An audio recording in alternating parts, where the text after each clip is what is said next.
I filmed my last video, so I'm really excited to be doing a really fun video today, and it's going to be a furniture flip of this little side table that I have over here. There's this little ledge on top, and it's perfect for fitting ceramic tiles. So I want to do a little herringbone design with these subway tiles right on top. So a little bit about this table. It's actually not my table. I was over at my in-laws one day and I saw this table quite a while back.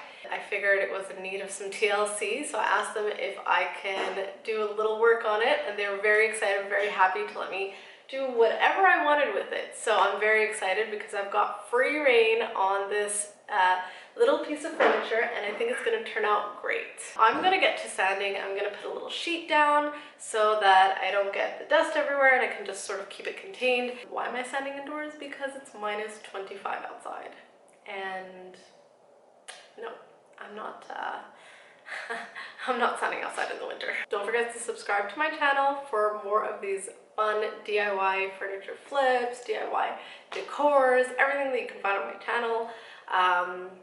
And hit the like button for this video.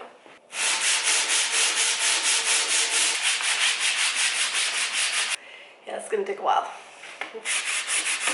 So I've switched to an orbital sander, and what I did since I'm sanding indoors is I just hooked it up to the vacuum hose, so all the dust gets sucked straight into the vacuum, which is great.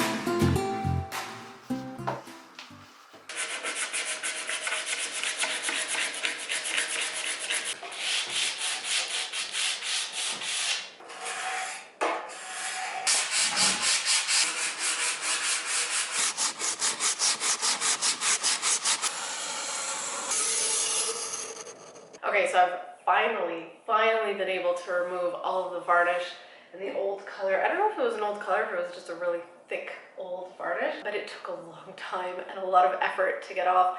The varnish was I don't know, it added some dimension to this table. It was so thick. So basically, if I didn't have that little scraping tool, would have been impossible practically. Once all of the varnish was off, all I did was go over it with a higher grit sandpaper, so usually 220 or 240, and that just made the surface nice and smooth so I can go ahead and stain it. So now I want to put on a wood conditioner or pre-stain. So that's this one right here from Vaknin. I've never done this before, but the reason I'm doing it now is because I tried out the color that I want to put on this on a spare piece of wood, and it came out really patchy.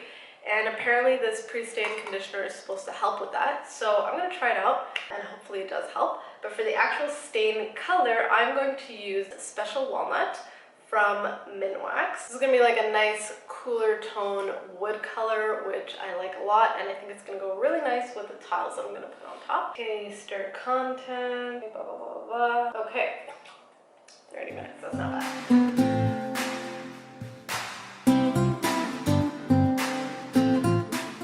I'm going to be staying indoors because it's snowing outside and it's also minus God knows what. I'm just going to open up all my windows to make sure I have good air circulation and that I don't inhale these poison fumes.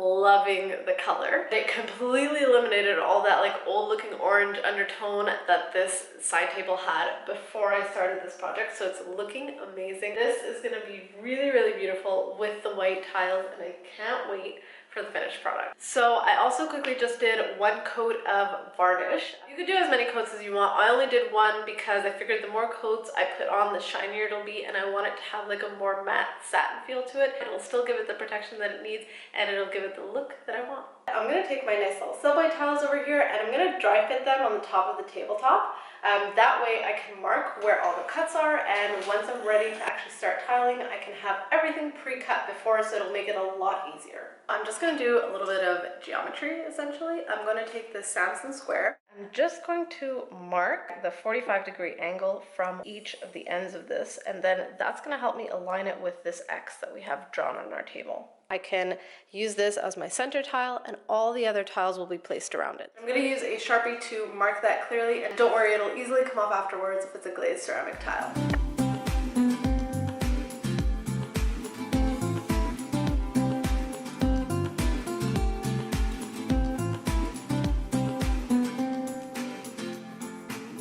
So it's time to go ahead and cut the tiles. I'm going to be using a wet saw to cut the tiles, but you can totally get a scratch and snap and use one of these to cut the tiles instead. They cost about $30 in stores, and they're good for lots of small tile projects.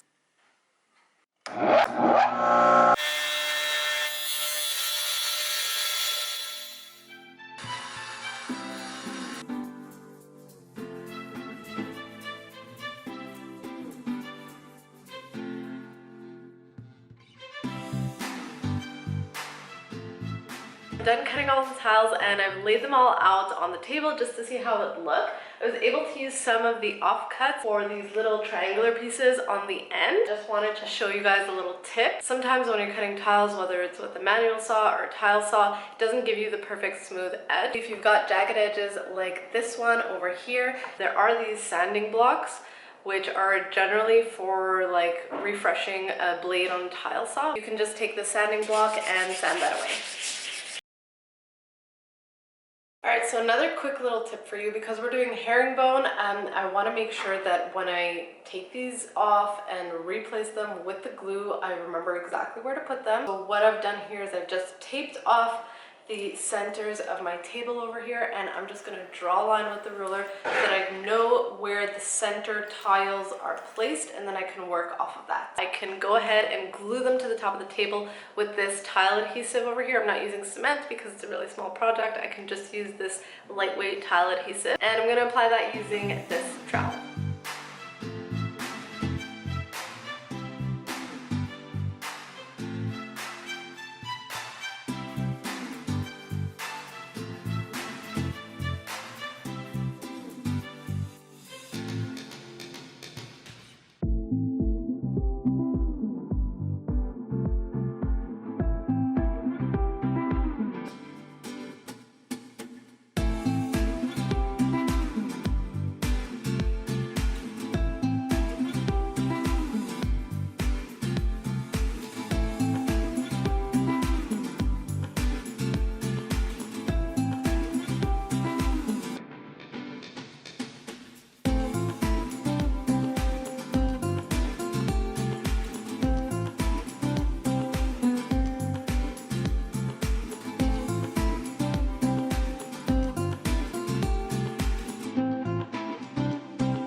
Alright, so I'm going to let this dry overnight, and then tomorrow I'm going to come back in with the grout. Okay, so it's the next day, and I'm ready to get on with the last step for this project, and that's going to be to grout the tabletop over here. So I'm just going to use a grout float, and I'm going to mix some grout. I have white grout, but I actually want the color to be black, so I'm just going to mix in a little bit of black paint and hope for the best.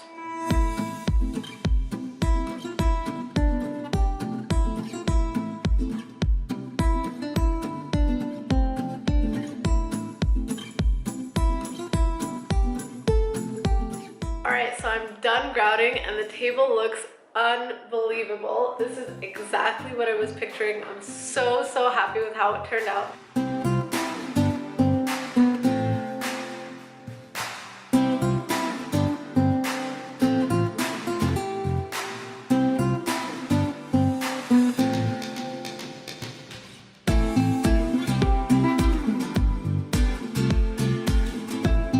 watching, guys. I hope you enjoyed this just as much as I did, and I hope you guys get some ideas to inspire you for your own DIYs. And don't forget to hit the like button for this video and subscribe to my channel for more of my lovely DIYs and home decor videos.